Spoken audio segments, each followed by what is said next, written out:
जय हिंद। इससे पहले के क्लास में हम आपको बताए थे कि टीके सिस्टम के बारे में समझा देंगे, जो हवा में यानी मिड एयर कोलिजन से बचाता है। टीका से एक रडार होता है, रडार एंटीना के थ्रू अपने अगल बगल के एरिया को स्कैन करके वो डिटेक्ट करता है कोई दूसरा जहाज तो नहीं है, और अगर है तो वो किस डायरेक्शन में जा रहा है, कितनी हाइट है, और वो टकराएगा कि नहीं टकराएगा। इसी से ये बचाता है। अगर ये नहीं रहेगा तो हमेशा दुर्घटना होगी। 1996 में दिल्ली के पास चरखी दादरी में दो जहाज आपस में टकरा गए थे, जिसमें सभी लोगों की मृत्यु हो गई थी।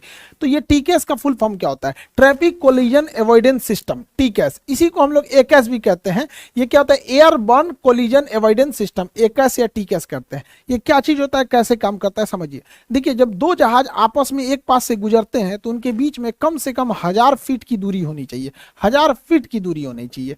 ऊपर नीचे में ये डिस्टेंस, ऊपर नीचे में इतना ऊपर से निकल जाएंगे तो कोई खतरा नहीं है।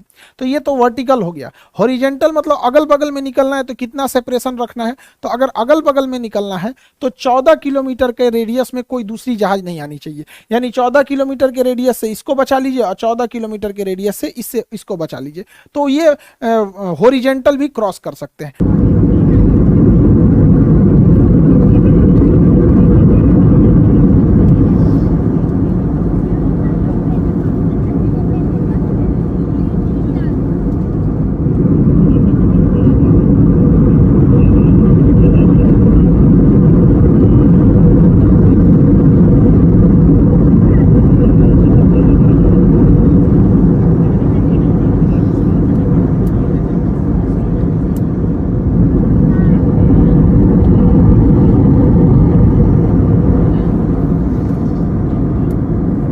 टीकेएस इसी डिस्टेंस को मेंटेन रखने में हेल्प करता है। अगर ये रेडियस कम होगा तो वो वार्निंग देने लगेगा, अगर ये पास आने लगेंगे तो दोनों प्लेन को वार्निंग देने लगता है टीकेएस सिस्टम।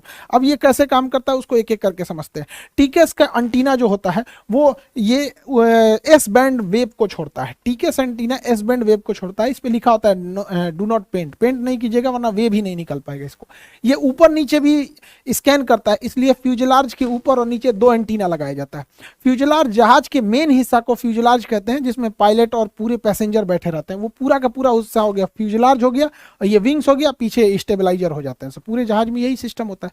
तो दो ठो लगे होते हैं, एक फ्यूजलार्ज के ऊपर जो ऊपर के एरिया को स्कैन करता है, एक फ्यूजलार्ज के नीचे जो नीचे के टोटल एरिया को स्कैन करते रहता है।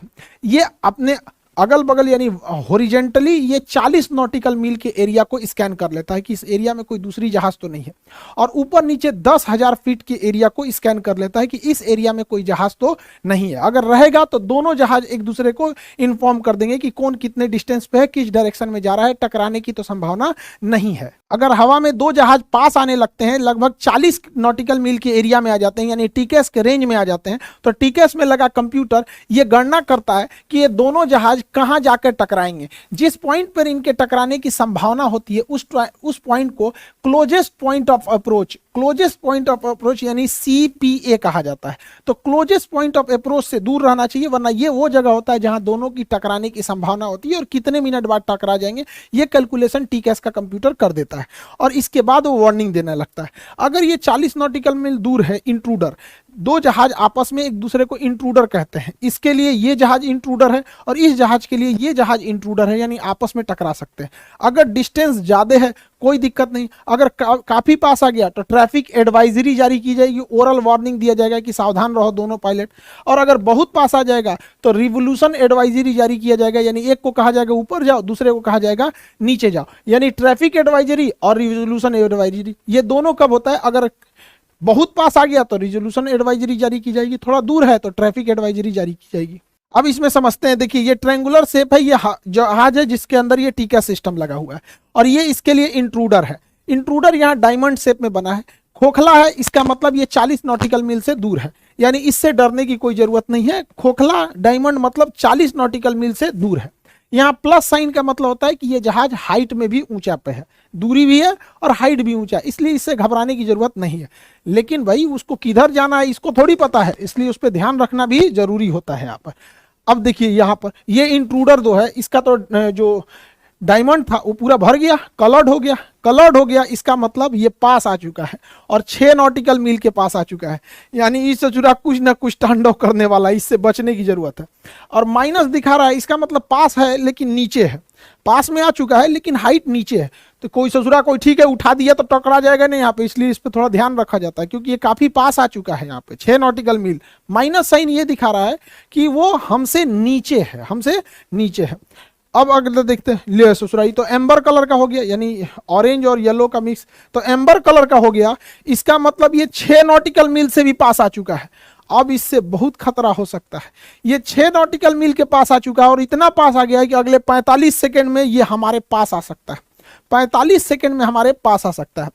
अभी ये प्लस साइन दिखा रहा है। प्लस साइन का मतलब ये है कि ये जहाज जो इंट्रूडर है हमसे हाइट पर है और 45 सेकंड की दूरी पर है, 6 नॉटिकल मील से कम दूरी है।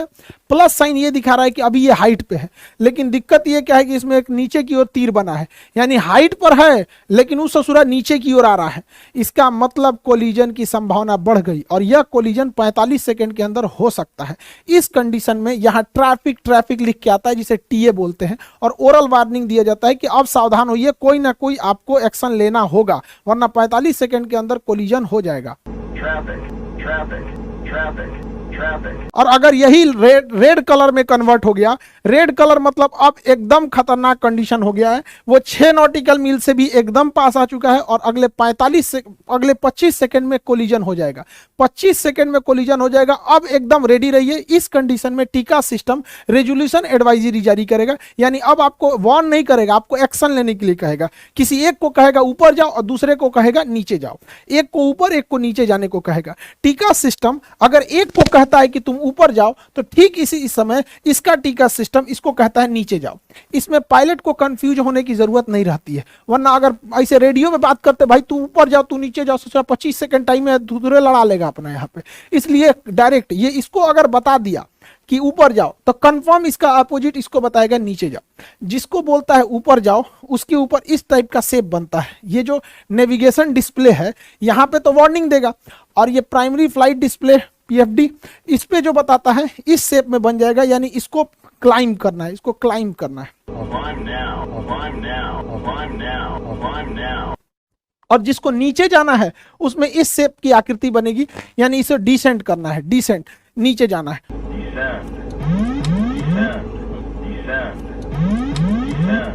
और ताकि दोनों के बीच में एक सेफ डिस्टेंस बना के सेपरेशन किया जा सके। जब ये एक सेफ डिस्टेंस बना के चले जाते हैं तो इसके पास से सारी डायमंड शेप हट जाते हैं, इसका पूरा नेविगेशन डिस्प्ले क्लियर हो जाता है। इसका मतलब इसके नेविगेशन डिस्प्ले में अब कोई दिक्कत नहीं है। इसको जितनी हाइट पे एयर ट्रैफिक कंट्रोलर ने बोला था और जिस रास्ते पे बोला था अब ये उस रास्ते पे जा सकता है, इसके पास कोई ट्रैफिक नहीं है। और एक ओरल वार्निंग आती है क्लियर कॉन्फ्लिक्ट करके।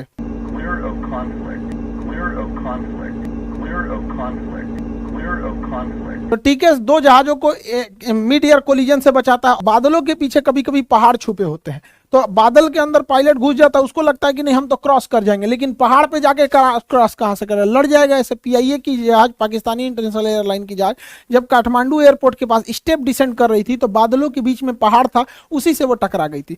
तो इस सिस्टम में भी काफी हेल्प करता है। यहाँ पर इससे निकलने वाला रडार जो होता है पता कर लेता है कि आगे अगर कोई जोग्राफिकल टेरेन का मतलब होता है कि कोई पहाड़ी वगैरह तो नहीं है, नेचुरल रुकावट को हम टेरेन कहते हैं। और अगर वो टेरेन रहता है, आगे कोई पहाड़ रहता है तो वार्निंग जारी करने लगता है कि टेरेन करके वार्निंग जारी करेगा और कहेगा पुल अप, उठाओ जहाज को। Caution, terrain, pull up। इस प्रकार ये किसी भी पहाड़ पर्वत से भी टकराने से रोक लेता है।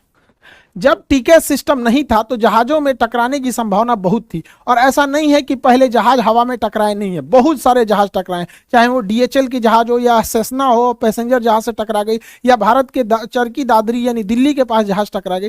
पहले क्या होता था कि पायलट के पास टीके सिस्टम नहीं होता था, तो जो एयर ट्रैफिक कंट्रोलर होता था एटीसी, इसके रडार में दिखता था कि दो जहाजें आपस में पास तो आ गई हैं क्या, तब ये एगो को कहता था तुम ऊपर जाओ जी, तुम नीचे जाओ। अब इसी में देर हो जाता था, कौन ऊपर जाओ कौन नीचे जाओ, इसी में टकरा जाते थे। तो टीके सिस्टम का होना बहुत जरूरी है।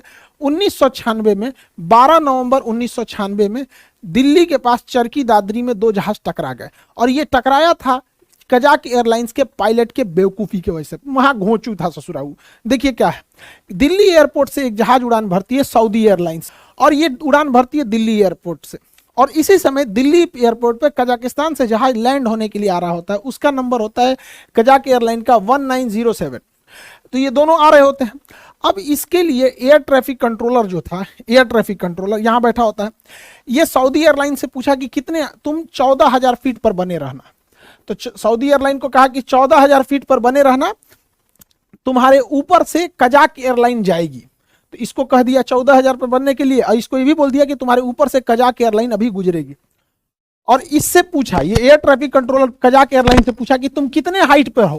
तो ये बैला कह रहा है कि हम 16,000 फीट पर हैं। तो ये कहा ठीक है, तुम डिसेंड करके 15,000 फीट पर आ जाओ और तुम्हारे नीचे से निकलेगी सऊदी एयरलाइन। तो कह रहा है ठीक है, हम 15,000 फीट पर आ जाते हैं और एक दूसरे को क्रॉस कर जाएंगे। यहां हो गया भयंकर गलती, ये बैला 16,000 फीट पे था ही नहीं, ये बैला था 15,000 फीट पर पहले से।